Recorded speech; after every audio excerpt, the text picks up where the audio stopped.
ठाण्याच्या मालवणी महोत्सवात दशावतारी नाटकाला रसिकांचा उदंड प्रतिसाद।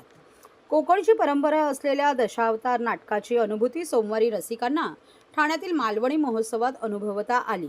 कुडाळच्या ओंकार दशावतार नाट्य मंडळाने सादर केलेल्या देव डोंगर या काल्पनिक नाट्यप्रयोगाला रसिक प्रेक्षकांचा उदंड प्रतिसाद लाभला। पौराणिक साज असलेल्या या नाटकातून कोकणातील एका गावातील मंदिराचा इतिहास उलगडून कलाकारांनी मच्छिंद्रनाथासह भगवान विष्णूच्या 10 अवतारांची सर्जनशील रूपे रसिकांसमोर पेश केली। ठाणे शहरातील शिवाईनगर उन्नती गार्डन मैदानात सीताराम राणे यांच्या कोकण ग्राम विकास मंडळ आयोजित मालवणी महोत्सव 2025 चे आयोजन 19 जानेवारीपर्यंत करण्यात आले आहे। या महोत्सवामध्ये सोमवारी दिनांक 13 जानेवारी रोजी रात्री कुडाळच्या ओंकार दशावतार नाट्य मंडळाने कोकणातील सिंधुदुर्ग जिल्ह्यातील कुडाळ तालुक्याच्या अंबलपाड गावातील मच्छिंद्रनाथांची तपोभूमीचे महत्त्व सांगणारे देव डोंगर हे दशावतारी नाटक सादर केले। प्रजादक्ष राजा, नारद, यक्ष, हनुमान, वनवासी, कन्या आणि भगवान विष्णूच्या 10 अवतारांची सर्जनशील रूपे अशा विविधांगी शैलीदार रंगभूषा केलेल्या पुरुष कलाकारांनी हुबेहूब भूमिका साकारल्या। नाथ संप्रदायाचा महिमा कथन करणाऱ्या मच्छिंद्रनाथाची महती विशद करताना कलाकारांनी रसिकांना पौराणिक कालाची आठवण करून दिली। रात्री उशिरापर्यंत चाललेल्या या दशावतारी नाटकाला प्रेक्षकांचा उदंड प्रतिसाद लाभला। यावेळी महोत्सवाला आवर्जून उपस्थित असलेल्या आमदार संजय केळकर यांनी कोकणातील परंपरा, मनोरंजन आणि खाद्य संस्कृतीची रेलचेल असलेल्या या मालवणी महोत्सवाला रसिक व खवय्यांनी आवर्जून भेट द्यावी असे आवाहन केले। सर, मालवणी महोत्सव चौथा दिवस आहे आणि तुम्ही आज भेट दिलेली आहे आणि त्यात आज कार्यक्रम आहे दशावतारीचा, काय सांगा? आज सीताराम राणेंच्या पुढाकाराने चालू असलेला मालवणी उत्सव ही प्रत्येक दिवशी रंगत भरते। आज आता दशावतारीचा कार्यक्रम चालू आहे आणि एवढी गर्दी आहे, एवढे लोक आहेत आणि सर्व स्टॉलला भेटायला देखील भेट द्यायला ठाण्याच्या बाहेरच्या कानाकोपऱ्यातले लोक जे आहेत ते या मालवणी उत्सवावर प्रेम करतात आणि त्यांनी देखील फार मोठी गर्दी केली आहे। शनिवार रविवारच लोक येतात असं नाही, तर आज सोमवारी वर्किंग डे असून देखील या ठिकाणी ती एक ओढ लागली। तो मालवणी उत्सव म्हणजे एक संस्कृती आहे, सांस्कृतिक कार्यक्रम आहे, खवय्यांना अतिशय उत्तम अशी मेजवानी आहे आणि त्याच्यामुळे दर दिवशी हा उत्साह जो आहे तो चढत्या कमानीनेच वाढतो आहे लोकांचा आणि याच्यामध्येच या महोत्सवाचा देखील यश आहे। त्यामुळे मी पुढचे काही दिवस जे आहेत त्या मालवणी महोत्सवाला चालू राहणार आहे। मी लोकांना आवाहन करेन की आपण जर आला नसाल तर अवश्य या स्टॉलला भेट द्या आणि अतिशय सुंदर असं जे मंदिर उभारलं आहे, अर्थात दरवर्षी मंदिर उभारलं जातं पण यावर्षी एक वैशिष्ट्यपूर्ण अशा प्रकारचं मंदिर या ठिकाणी उभारलेलं आहे। या मंदिराचंही दर्शन घ्या आणि मोठ्या संख्येने मालवणी महोत्सवाला भेट द्या। सर, मालवणी महोत्सवाचा चौथा दिवस आहे आणि बरेचसे कार्यक्रम अजून बाकी आहेत, काय काय कार्यक्रम आहेत? आज मालवणी महोत्सवाचा चौथा दिवस आहे। नेहमीप्रमाणे उत्साहामध्ये हा कार्यक्रम पार पडतो आहे। आज कुडाळवरून आलेलं दशावतार नाटक आहे आणि कोकणातल्या लोकांनी तुडुंब गर्दी पाहण्यासाठी गेले 4 दिवस लोकांची गर्दी काही कमी झालेली नाही। कोणताही वार असो, आज म्हणजे वर्किंग डे आहे तरीसुद्धा मैदान पॅक आहे। दर दिवशी नवीन कार्यक्रम आपण या ठिकाणी आयोजित केलेला आहे। उद्या या ठिकाणी पैठणीचा खेळ असणार आहे आणि त्याचबरोबर लहान मुलांच्या ज्या विद्यालयीन विद्यार्थ्यांच्या स्पर्धा आहेत आणि यानंतर एक लोककलेचा एक भाग पिंगळा हा कार्यक्रम आपण पहिल्यांदाच इथे आयोजित केला आहे। आणि विशेष म्हणजे बुधवारी पहिल्यांदाच मालवणी महोत्सवामध्ये महिलांची डबलबारी आपण इथे ठेवलं आहे। प्रचंड मागणी होती त्याला, म्हणून ती आपण ठेवली आहे आणि लोकांचा उत्साह आहे। लोक रोज खरेदी करत आहेत। सगळ्या प्रकारचं काय म्हणता येईल बुक आपण ज्या मग ते वाचकांची असो मोठं पुस्तक प्रदर्शन आपण ठेवलेलं आहे काव्य स्पर्धा आहेत. त्यामुळे सगळ्या माध्यमातून लोकांना एक चांगलं व्यासपीठ उपलब्ध करून देण्याचं काम या मालवणी महोत्सवाच्या माध्यमातून कोकण ग्राम विकास मंडळ करत आहे. आणि असेच तुमच्या माध्यमातून लोकांना विनंती करेन की या 10 दिवसामध्ये 19 तारीखपर्यंत, रविवार दिनांक 19 तारीखपर्यंत हा उत्सव आहे. आपण एकदा तरी या महोत्सवाला भेट द्या आणि एक नवीन कौलारू मंदिर जे सगळ्यात उत्कृष्ट आत्तापर्यंत बनवलेल्या मंदिरापैकी सगळ्यात चांगलं असं मंदिर आणि आतमध्ये गणपतीची आपण प्राणप्रतिष्ठा केलेली आहे, त्या मंदिराचं दर्शन घ्या, गणपतीचं दर्शन घ्या असं तुमच्या माध्यमातून आवाहन करतो. तर मालवणी महोत्सव असला तरी इतर समाजाचे बरेच लोक इथे येतात. गेल्या वर्षी बंगाली लोक 25,000च्या वरती आले होते, काय सांगा? खरं आहे, बंगाली लोक असतील, तामिळनाडूतले लोक असतील, ही खरं म्हणजे सुक्या मच्छीचे प्रेमी आहेत हे लोक आणि सुकी मच्छी मोठ्या प्रमाणात हे लोक खरेदी करतात. जरी त्यांना आपली भाषा 100% समजत नसली तरी बंगाल म्हणा हे आपल्या सांस्कृतिक केंद्राचं महाराष्ट्रासारखंच माहेरघर आहे. नाट्य संस्कृती आपल्यासारखीच महाराष्ट्रासारखी बंगालमध्ये मोठ्या प्रमाणामध्ये जोपासली जाते आणि अशा कलाकृती ज्यावेळी असतात त्यावेळी हे बंगाली लोक म्हणा, तामिळनाडूचे लोक म्हणा या महोत्सवाला भेटतात. तुम्ही म्हणता त्याप्रमाणे हा शिवाजीनगर किंवा ठाण्यातला जो परिसर आहे तो कॉस्मोपॉलिटन आहे. सर्व जाती धर्माचे लोक, वेगवेगळे लोक राहतात आणि तरीसुद्धा हे या उत्सवाला भेट देतात. याचं कारण असं इथे चांगला उत्सव, स्वच्छता असते, शिस्त असते आणि ही लोकांना आवडते. त्यामुळे हा एक भाग आहे या उत्सवाला सगळ्या प्रकारचे लोक समाविष्ट होण्याचा, सामील होण्याचा आणि या उत्सवाला भेट देण्याचा एक वेगळा आनंद त्यांना मिळतो. आणि म्हणून आमचा सुद्धा असा प्रयत्न असतो की सगळ्या प्रकारच्या लोकांना त्यांची संस्कृतीसुद्धा जोपासण्यासाठी मदत हो आणि ते देण्याचा, करण्याचा आमचा प्रयत्न. धन्यवाद. महाराष्ट्रातील भगिनींना आधार देणारी राज्य शासनाची मुख्यमंत्री माझी लाडकी बहीण योजना. या योजनेअंतर्गत अल्प उत्पन्न गटातील 21 ते 65 वयोगटाच्या भगिनींना मिळणार दरमहा 1,500 रुपयांची मदत. अर्ज करण्यासाठी 31 ऑगस्ट 2024 पर्यंत मुदतवाढ. कुटुंबाचं वार्षिक उत्पन्न 2.5 लाख रुपयांपेक्षा कमी असलेल्या महिला पात्र. कुटुंबाकडे पिवळं किंवा केसरी रेशन कार्ड असल्यास उत्पन्नाचा दाखला आवश्यक नाही. पांढरं रेशन कार्ड असेल किंवा रेशन कार्ड नसेल तर कुटुंबाचं वार्षिक उत्पन्न 2.5 लाखांपेक्षा कमी असल्याचा दाखला आवश्यक. योजनेसाठीचा ऑनलाईन अर्ज नारी शक्ती दूत ॲपवरून किंवा पोर्टलवर भरता येईल. ज्या भगिनींना ऑनलाईन अर्ज भरता येत नसेल त्यांच्यासाठी अंगणवाडी, ग्रामपंचायत, वॉर्ड ऑफिस, सेतू सुविधा केंद्रामध्ये किंवा आशाताई बचत गटाच्या CRP यांची मदत उपलब्ध. आता आपल्याला अभिमानानं म्हणता येईल, सुखी आणि सुरक्षित आहे माझी लाडकी बहीण.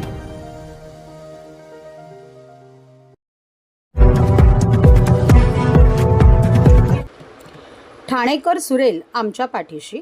उपवन आर्ट फेस्टिवलच्या माध्यमातून ठाणेकरांना त्यांच्या हक्काचा फेस्टिवल मिळाला आहे. प्रत्येक वर्षी हा फेस्टिवल आधीच्या वर्षापेक्षा अधिक रंगतदार होत असल्याचे मुख्यमंत्री फडणवीस म्हणाले. या फेस्टिवलच्या माध्यमातून खऱ्या अर्थाने कलेचा मनसोक्त आनंद लुटता येतो. संगीताच्या कार्यक्रमात ठाणेकर ज्या प्रकारे प्रतिसाद देतात त्यावरून ठाणेकर हे सुरील आहेत, कारण ते आमच्या पाठीशी असल्याचे फडणवीस यांनी सांगितले. देशभरातील प्रथितयश कलाकार या ठिकाणी आपली कला सादर करण्यासाठी येत असतात. ठाणेकरांसाठी ही मोठी सांस्कृतिक मेजवानी असल्याचेही मुख्यमंत्री म्हणाले. यावेळी प्रसिद्ध गायक मिक्का सिंग यांचेही त्यांनी कौतुक केले. मिक्का सिंग हे उत्तम गायक असून त्यांची स्वतःची गाणी तर प्रसिद्ध आहेतच, मात्र किशोर कुमार यांचे त्यांनी गायलेले गाणे देखील अप्रतिम होते. अशा प्रकारे दुसऱ्या गायकाची गाणी गाणं हे देखील कौतुकास्पद असल्याचे फडणवीस म्हणाले.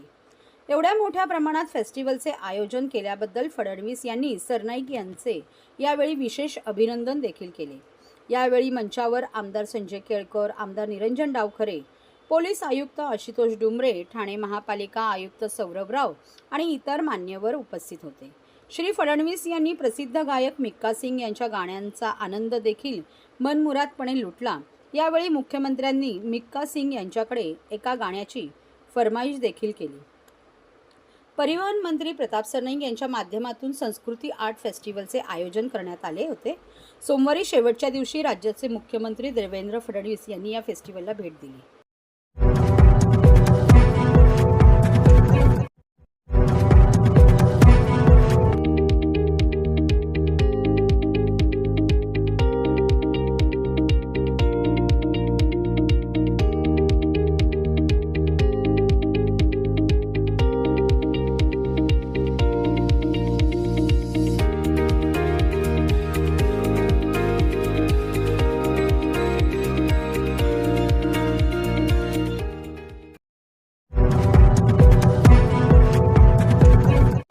ठाण्यात महाकॉन 25 आणि पश्चिम प्रादेशिक परिषद दी इंडियन इन्स्टिट्यूट ऑफ आर्किटेक्ट्सच्या ठाणे केंद्रातर्फे आयोजन.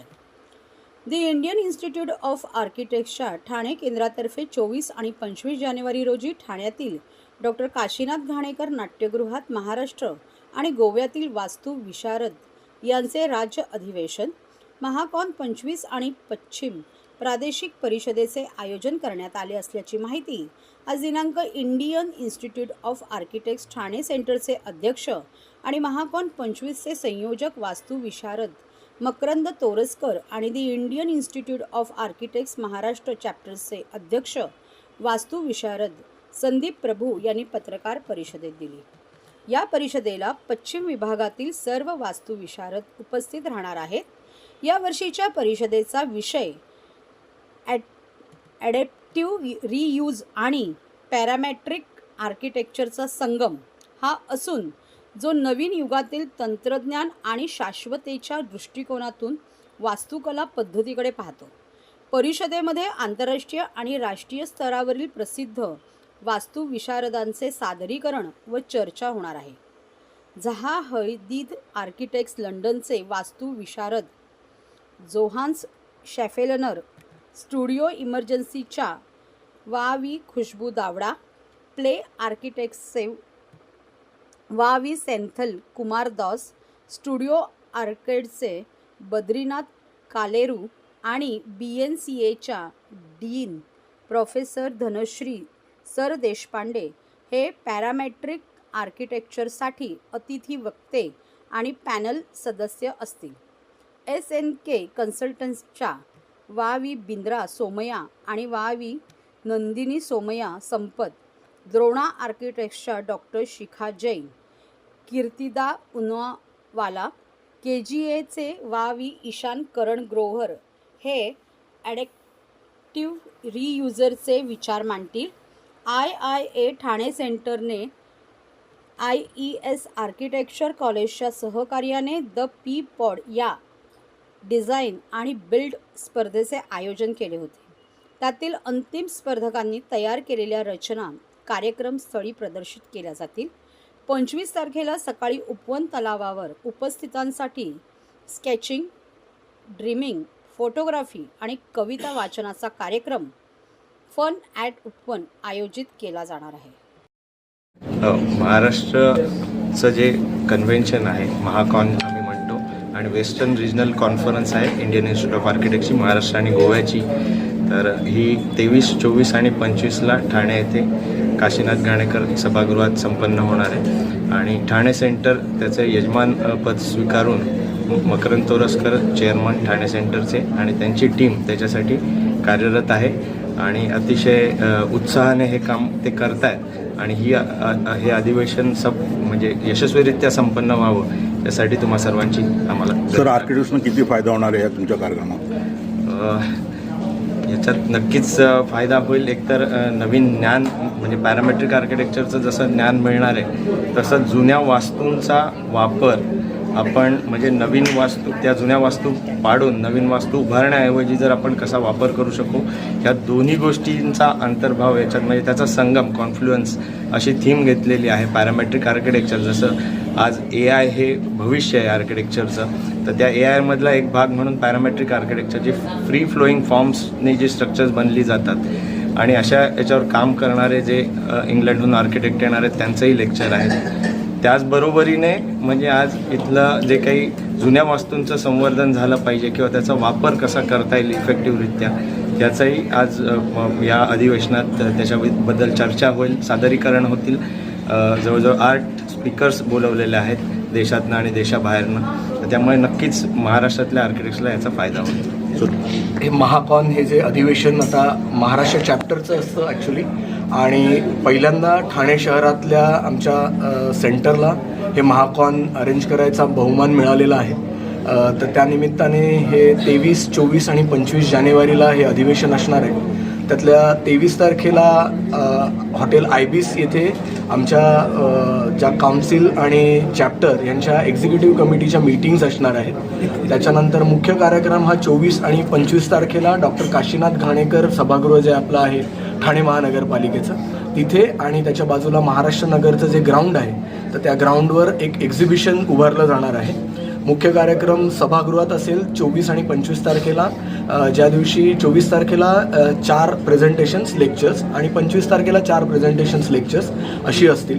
त्याच्यामध्ये प्रमुख वक्ते म्हणजे लंडनहून झाहा हदीद आर्किटेक्ट्सचे आर्किटेक्ट जोहानस शफलनर हे येणार आहेत. त्याच्यानंतर मुंबईतून कीर्तिदा उनवाला, त्याच्यानंतर खुशबू दावडा ह्या येणार आहेत. दिल्लीवरून डॉक्टर शिखा जैन यायचे आहेत. चंदीगडवरनं आर्किटेक्ट कलेरू यायचे आहेत. त्याच्यानंतर कर्नाटकमधून आर्किटेक्ट सेंथिल कुमार दॉस येत आहेत. मुंबईच्या अतिशय एक ज्या प्रतितयश आर्किटेक्ट आहेत डॉक्टर ब्रिंदा सोमय्या आणि त्यांची मुलगी नंदिनी सोमय्या ह्या येणार आहेत. आत्ता जसं प्रभू सरांनी सांगितलं की या कॉन्फरन्सकरता आम्ही एक कॉन्फ्लुएन्स म्हणजे संगम, तर आर्किटेक्चरमध्ये 2 आत्ताच्या सध्याच्या ज्या महत्त्वाच्या ज्या स्ट्रीम्स चालू आहेत की एक आहे पॅरामेट्रिक आर्किटेक्चर आणि एक आहे अडॅप्टिव्ह रियूज. पॅरामेट्रिक आर्किटेक्चर ही अतिशय नवीन संज्ञा आहे ज्याच्यामध्ये फ्री फ्लोईंग आर्किटेक्चर जे टेक्नॉलॉजी बेस्ड असतं आणि ॲडॅप्टिव्ह रियूज हे सस्टेनेबिलिटीवर आधारित आहे की ज्याच्यामध्ये जुन्या इमारतींचा पुनर्वापर कसा करता येतो. तर या 2 गोष्टींचा संगम कसा करता येईल हा एक विचार त्यातनं मांडतोय आणि हा विचार जास्तीत जास्त यंग आर्किटेक्ट्सपर्यंत कसा पोचावा याकरता आमचे खूप प्रयत्न चालू आहेत.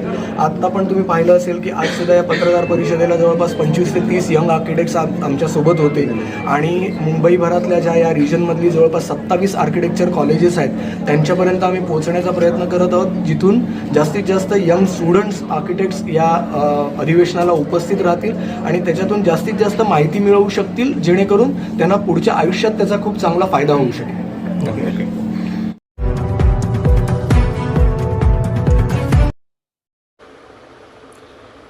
जोशी बेडेकर महाविद्यालयात द मॅग्निफिसंट इंडस प्रदर्शनाचे उद्घाटन सोहळा संपन्न. प्राच्या विद्या अभ्यास संस्था, ठाणे बेडेकर वाणिज्य महाविद्यालय स्वायत्त व डॉक्टर बेडेकर हॉस्पिटल यांच्या संयुक्त विद्यमाने द मॅग्निफिसंट इंडस या प्राचीन सिंधू सरस्वती संस्कृतीवर आधारित प्रदर्शनाचा उद्घाटन सोहळा दिनांक 13 जानेवारी 2025 रोजी दुपारी 1 वाजता पार पडला.